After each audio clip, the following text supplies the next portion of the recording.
Hey everybody, it's Brian Sommer and Vinnie Mirchandani once again for the Burning Platform.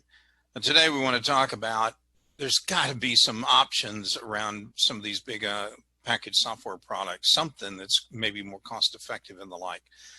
And I know this is a real grinder of an issue for a lot of our mutual clients and probably many of you listening in on this.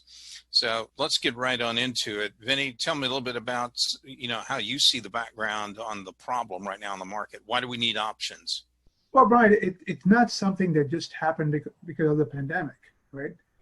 I mean, I've been saying for a long time, even up to 20 years of cloud solutions, if you do a grid of geography and industry, it's feast or famine. Some you can find hundreds of solutions, like in the HCM space, but you go into shop floor support in Malaysia, shop floor support in Slovakia, you look at global or vertical capability. You look at vertical capability, utility billing, and so on. The choices just drop off dramatically.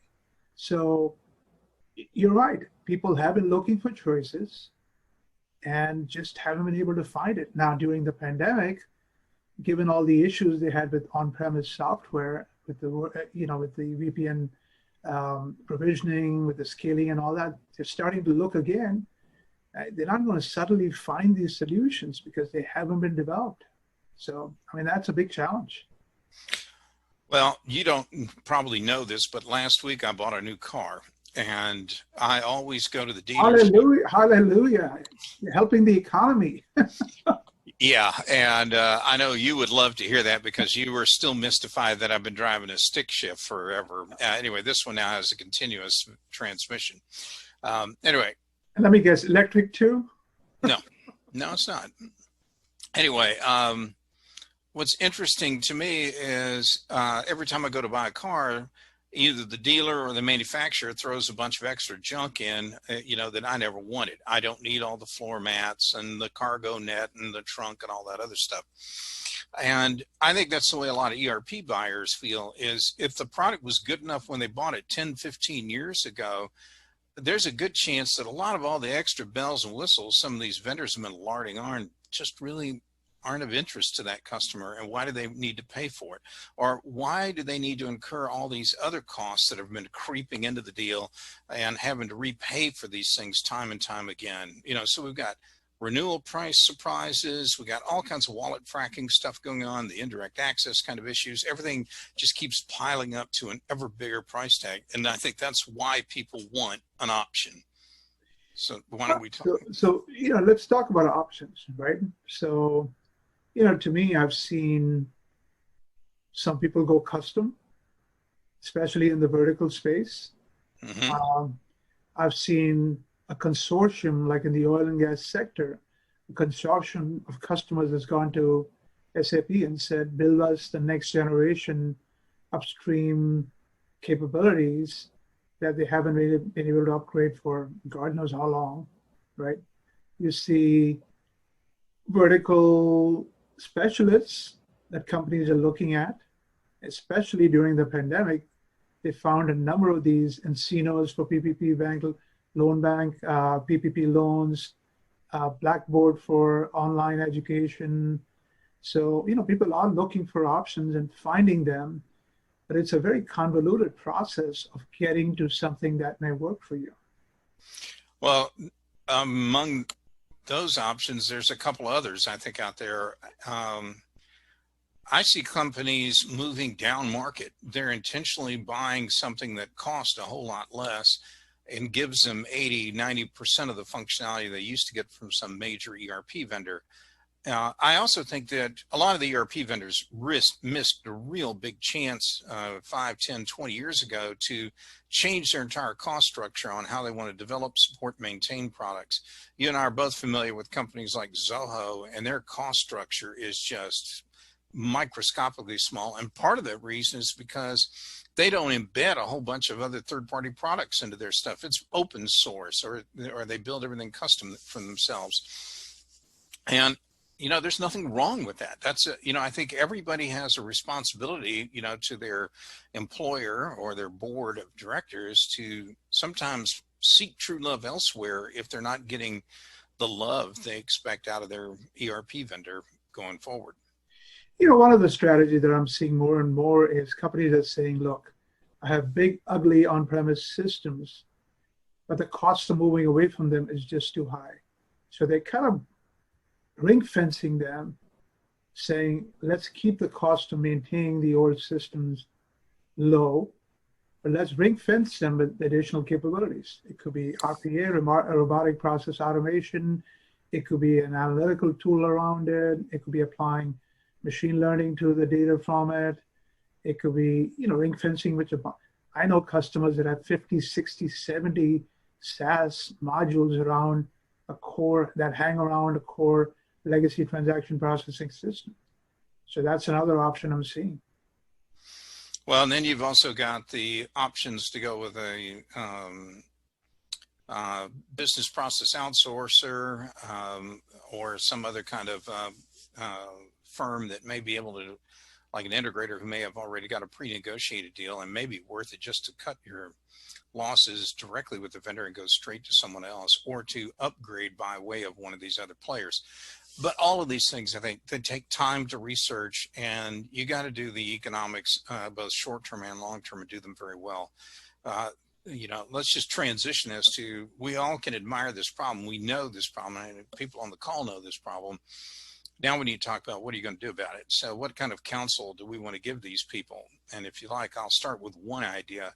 That is, get out of the office, kick tires, and see for what is the art of the possible today. And if you haven't really engaged with a bunch of people, you don't know. And if the only people you keep talking to are your old integrator that put you into the old ERP product, you definitely are out of tune and out of date with what's going on the market.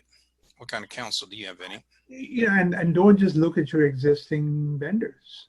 I mean, there's so much more choice out there that, you can cobble together a bunch of processes with far more contemporary software, devices, other technology, image recognition technology, machine learning technology, et cetera, and reinvent your processes. You don't have to buy everything from a single vendor.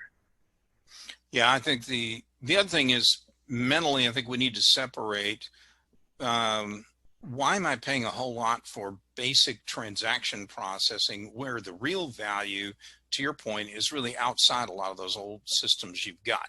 It's in all that other white space out there. It's in the new kinds of generation applications that are crunching massive data stores, doing all kind of great analytic and algorithmic kind of analyses, and are solving the problems that you didn't even know you have. I mean, to think that all a business needs is constrained within the transaction processing power of internal data is a fallacy. And I think, and I would also put the onus on the vendors.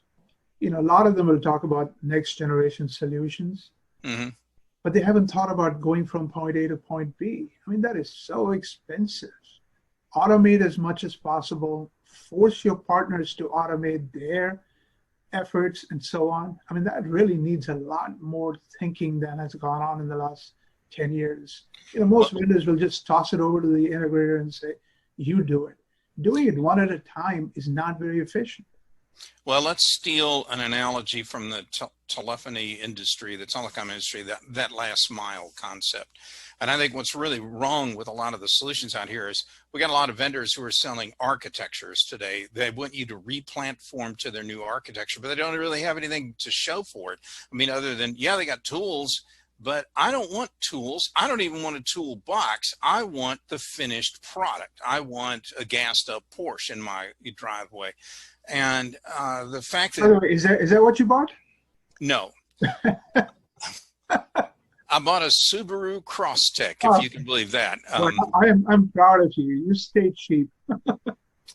Well, no, actually, I got one of the best ones they make, and with about every safety feature known to mankind, because I worry that someday when the pandemic ends, you'll be back on the road, and I need to protect myself. All right. Anyway, but let's just wrap up with a couple of final thoughts on counsel for clients. Get out there, see what's the art of the possible. But I also think you need to have a plan on when you want to sunset out some of the old technology. And you got to know why you want to get rid of it and what you want to do to replace it. And you have to understand that contrary to whatever other people say, I'm not sure, worrying about the book of record is right unless you know where the records are going to be. And I would argue that a lot of the book of record, frankly, is now going to be outside the transaction system. I don't know that it makes sense to be trying to, at this day and age, to keep cramming down into an old transaction processor all the big data and other data that was never meant to go into one of those in the first place. I think the book of record shifted. I just think a lot of package vendors never noticed that. Your counsel? I think on the book of record, single source of truth, that statement is still used in the enterprise software industry. That has become a big lie in the last few months. The pandemic and the news reporting has been all over the place. We just need to be careful when we talk about single source of truth and single book of record and so on. The world has become way more complex. So I agree with you. Oh, wow. Okay, well, that's one for the record book. So why don't we wrap it up here? Everyone, this is a time to be thoughtful and considerate and really do your homework. And don't be surprised if you come up with some alternative and very different kinds of solutions going forward. But I do think it's time to show the folks that aren't delivering a lot of value or are upside down on the value prop, they need to either cut costs to help you save money, come up with a different way of doing things, or you need to go elsewhere. So for that, Vinnie and I will say adieu, and we'll catch you on the next version of the Burning Platform. Thank you.